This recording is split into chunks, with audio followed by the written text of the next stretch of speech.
a dream I know, deep up my feelings for you. Watch. My name is Kayode Ladeinde, sitting in for Kedera Ahmed. In this edition of Pivotal, we focus on the surge in separatist agitation in Nigeria. While the voice of agitations around Biafra may have been the loudest, most persistent and visible, there are separatist agitations in virtually every area in the country. Among the Yorubas, for instance, there has been a direct call for Oduduwa Republic. In the north, there are demands for Arewa Republic. In the center of the country, known as the Middle Belt, voices have also been raised for a country independent of the entity called Nigeria. Interestingly, in the Niger Delta, the region which produces the bulk of the oil, which accounts for the bulk of Nigeria dollar earnings, the focus for activists has largely been an agitation for a larger share of the region's oil revenue. Overall, the debate on the sustainability of the Nigerian state has moved from the fringe to mainstream. These secessionist movements across the country are at loggerheads with the federal government, which has a history of silencing secessionist movements through the use of force. There are those who believe that renegotiating Nigeria's unity is required to stop the country torn apart.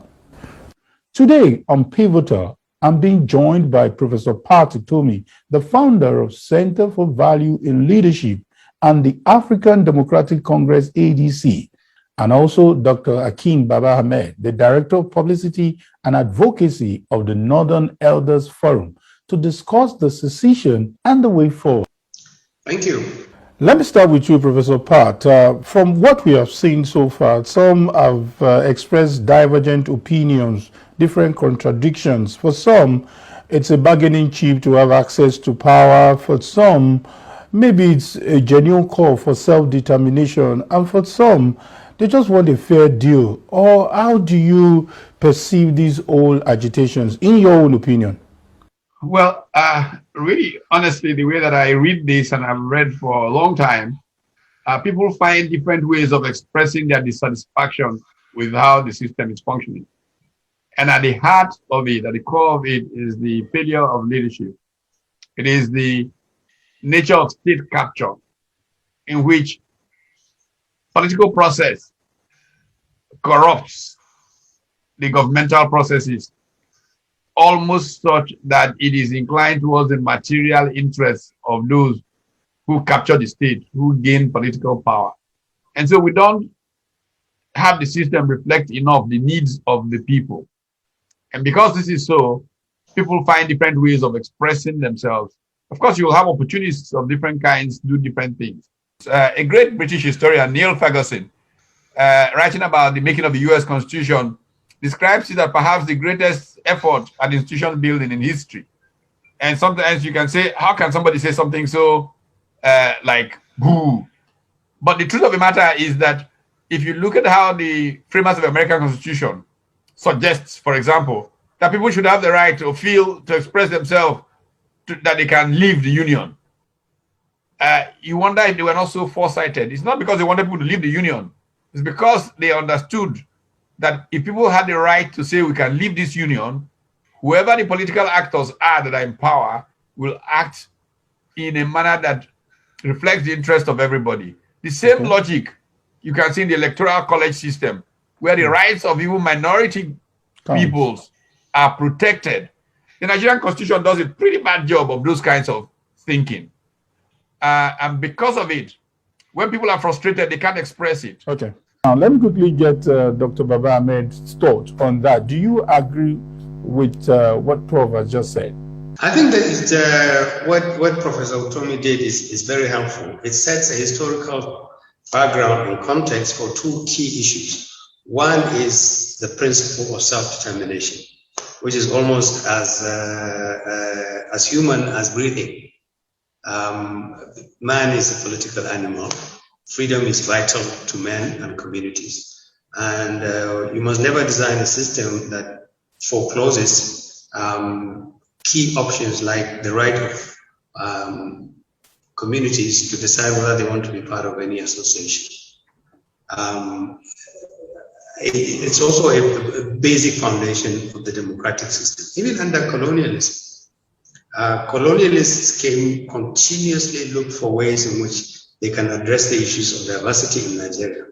The democratic system is fundamentally based on the willingness of citizens to submit to authorities that they feel they are part of.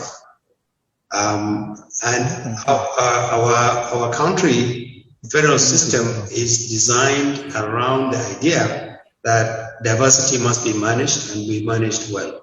If you fail to manage diversity, pluralism, inclusiveness, alienation, either by individuals or groups, then you actually threaten a country, you threaten every nation. Now, those are principles. As far as Nigeria is concerned, the real problem has been that, and I agree with Professor Otomi here, what we've witnessed, which is in the last few years, maybe the last decade, has been an abuse of the responsibility of leadership to address diversity, to manage it in such a way that it builds a country rather than breaks down a country. That's the first failure of leadership. It is a fundamental responsibility of politicians to manage diversity. If you fail to manage diversity, you get all this. There's a wide spectrum of opinion between those who think we're not being treated fairly, we don't belong, we don't feel we're part of this country, to those who just want out. We don't want a part of this country, we want to leave. So this huge spectrum, somewhere in between, you're likely to find the hand of a state which has been inept or actually complicit in abusing trust and confidence of citizens in states like Nigeria. And so I think that what we are dealing with here is, where do you strike a balance that addresses grievances that are genuine, that can be managed in the context of a nation that continues to exist, so that any part of the country feeling the only solution to its problems is to leave the country. Okay, and Doctor, one way. let's look at how government is handling this issue from the very, very recent one, the Bohos episode, the Nnamdi Kanu. Your assessment of how government is handling this? Well, as far as the Kanu and the Bohos case, I consider these things as matters of law and order. I think both individuals live in a country of laws. We are a nation of laws. If there are broken laws of the country, they should be processed through the laws of the country, through the judicial process. They should receive fair trial. If the state feels that they have broken any laws, they should be tracked and processed through a fair process. That's how I feel about it. The fact that we are trying to put serious political coloration and trying to politicize this is very dangerous for the country.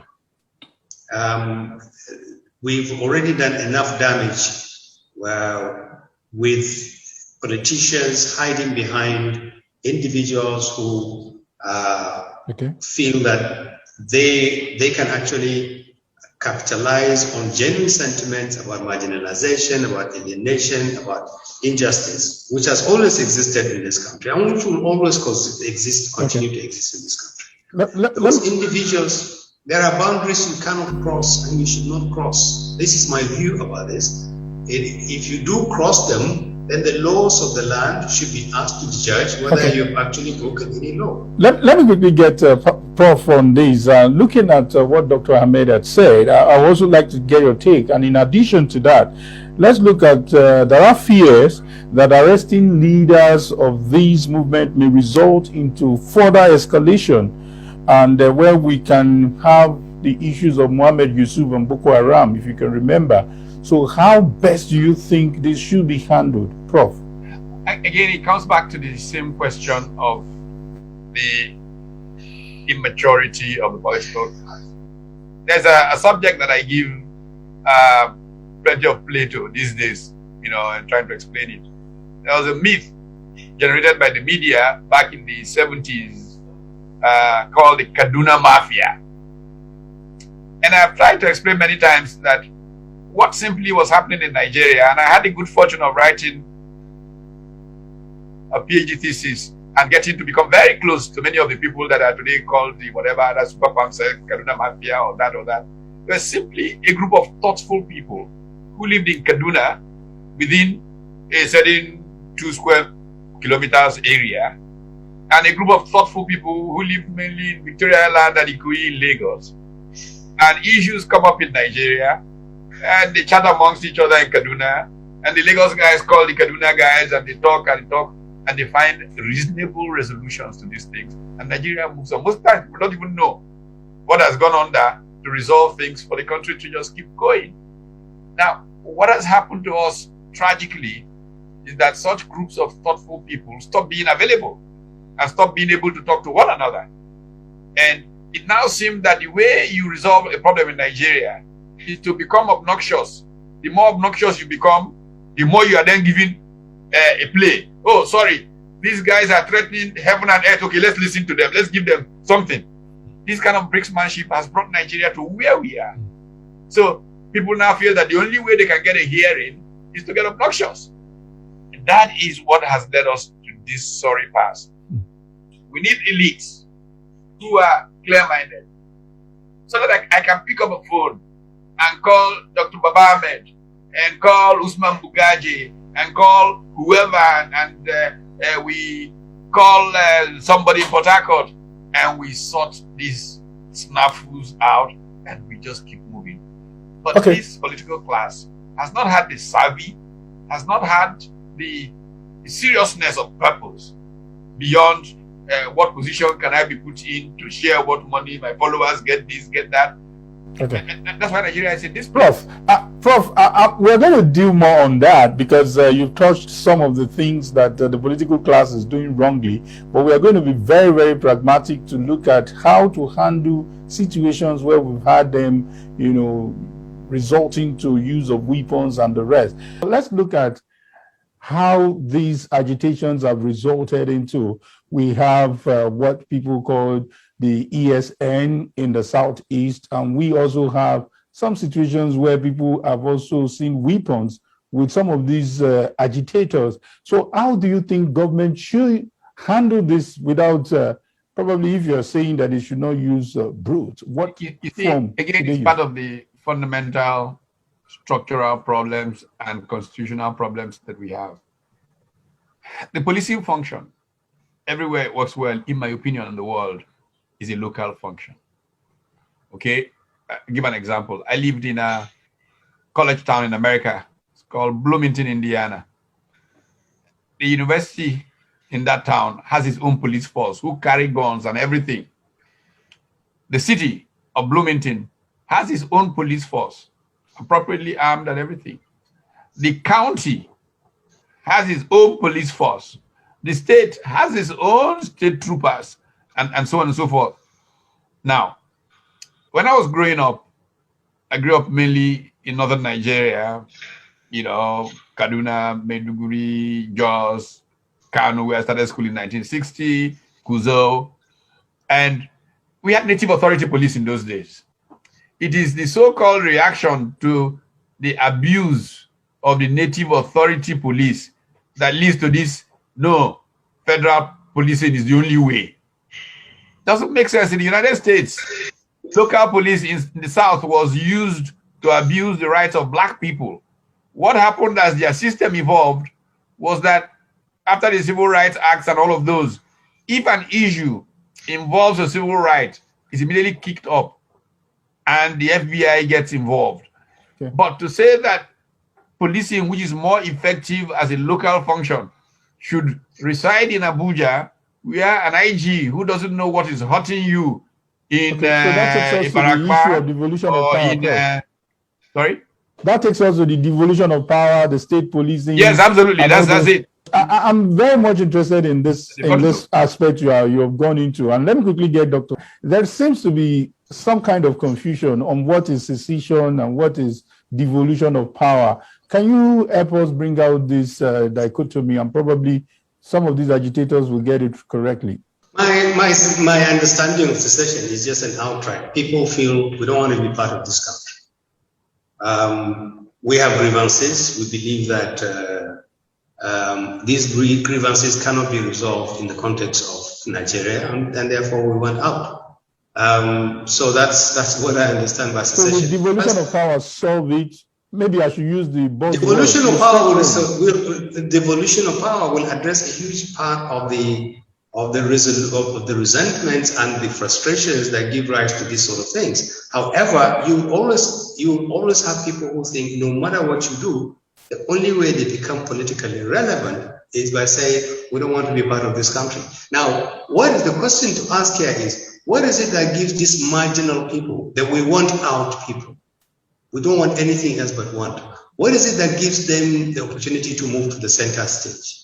And it is poor governance, failure to appreciate how to manage the diversity, failure to address issues like local policing, giving local communities power to decide how their lives should run, giving them power to decide how resources can be generated and used, creating an environment where they feel both local and Nigerian. This is vital. You need Nigerians who feel that they are relevant to governance, but they are also Nigerians. So restructuring the country, giving huge responsibilities down to local communities is vital to do this, so that they deal with this issue. And it's not everything that has to be decided by Abuja. The threat with the way we run things now is you put so much power and responsibility in the center. When things go wrong, people have nowhere else to go to or to blame but the center. Let me go back to Prof. There's a bit of confusion here again. We've seen some of these agitators, especially the IPOP, saying that they don't even have trust in the political class in the Southeast. So why the governors are in unison to say that let's have a devolution of power, let's have more powers to the federating unit. But this set of IPOP agitators even believe that they have to start their own government. Do you think the way they are asking for secession, there is a correlation to the idea of restructuring? Well, first of all, I think that we have to understand the problem of trust is Nigeria writ large. The Nigerian people have no confidence in the Nigerian political class, let's be honest. I was on a Lagos Business School, a conference on how Nigeria moves forward a few days ago. And a senior advocate of Nigeria of some repute said, look, we need to just cut and get rid of every one of these political actors now. Just get rid of the whole class and start afresh. And I can imagine the frustration that leads to that kind of conclusion, because the basic thing about public life is trust. And so this trust of public officials, of politicians, is at a very low ebb currently in Nigeria because of the class of politicians who have dominated our country for a while. It's not just in the Southeast, it's across the country. But there is an even deeper problem in engaging with the Southeast, in the sense that many of the people who are agitators in the Southeast think that the political class in the Southeast is an external imposition on them. Because of this same, again, central nature of Nigerian politics, they see them as agents of some characters far, far away from them who can feel their pain. So the trust factor is even deeper in a place like the Southeast. And so that is a challenge that makes the conversation more difficult. But it can be managed. First of all, part of my call is that more serious-minded people should step into the arena, and that part of our problem is the complicit middle. I say the middle class, the educated groups, the people who are not hustling for power for personal reasons rather than to get society better, are allowing themselves to become too marginal. They should speak up like Dr. Baba Ahmed is speaking up, like Dr. Bugaje is speaking up, like Professor Ekoyi Salajayi was speaking up on this program. and they should become active in saying this nonsense can't go on anymore. Okay. That way, we can take our country back and work for the people of the country, ordinary people, middle class people, to get the country truly running. Okay, Prof. And let's continue from where you just dropped that. Dr. Ahmed, so taking it from where you stopped, how do we ensure equity and fairness? I think from what you're saying now, every ethnic nationality is involved, crying about the issue of marginalization, including the Fulanis, the Jukuns. Everybody seems to be crying out on this issue of marginalization. How do we ensure equity and justice? First, by genuinely trying to find out why so many Nigerians feel alienated and being treated unfairly. It's important. It is part of the responsibility of the leader to listen and find out why, for instance, in the Southeast, the demand for the total lack of faith in leadership is not just about Abuja, and Professor Pat is correct here. In the Southeast, the reason why political leaders are so thin on the ground is that the community feels that they didn't vote for them. They are not their people, and they don't represent their interests. There's something fundamentally wrong about a political leadership that cannot inspire confidence, even enough confidence to say, can we complain to you that we have a problem? And those problems go across the whole country.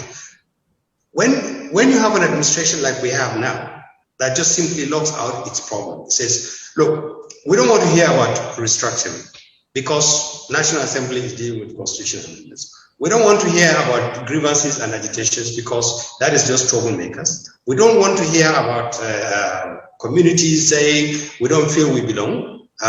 You have a president who says he got 5% from a whole part of the country, and in a way, as if he doesn't owe that part of that country anything. Those are not the kind of things that make for a stable and peaceful nation. You need to put Nigeria on the table and actually understand what is going on. Why is it that we've never had this level? That's national dialogue? Yes, national dialogue. Okay. Talking like Professor Utomi said, get Nigerians from all parts of the country to talk to each other and try to see if we can solve this problem. If the government is not going to be able to provide a platform or an opportunity to do this, there's nothing stopping us from doing it ourselves. We can talk to each other. And we can influence change. From doing that. What is failing is exactly what he said. Where is the Nigerian elite? Where are those Nigerians who believe that this country is worth saving? Okay. Where are those people who believe that Nigeria is actually a great country and can be even greater? Where are those people with responsibility? Why are we abandoning the country to this kind of politicians who are running the country aground? This is a question that we'll put out there for Nigerians to answer. But on a final note, Prof, is it too late? At all, it isn't late. I give example of Brazil all the time. You saw Brazil become a basket case literal, and we saw Brazil come back. I think it's possible for Nigeria to come back. It just takes concerned, committed Nigerians to work at it. Thank you so much. And I will also do 60 seconds for Dr. Baba Ahmed. It's not too late. And we must never ever think that it is too late. We owe the next generation the responsibility, we owe them the duty to keep the flag flying. This country was built at great pain. It took a lot to build this country. It's a resilient country. It's a strong country. It can be salvaged. We should not give up. We are not giving up. And there are enough people of goodwill and commitment to the country to actually pull it over. It is not over. And we must never allow the naysayers, the people who want to say break it up, the people who want to say let's fight if we can't have our way, we must never give them the chance to decide what happens to this country. So thank you very much, Dr. Hakeem Baba Ahmed, for your insight and for still believing in Nigeria. So much for us, the younger generation, to believe that it is not too late. And of course, Professor Patu told me you have never given up.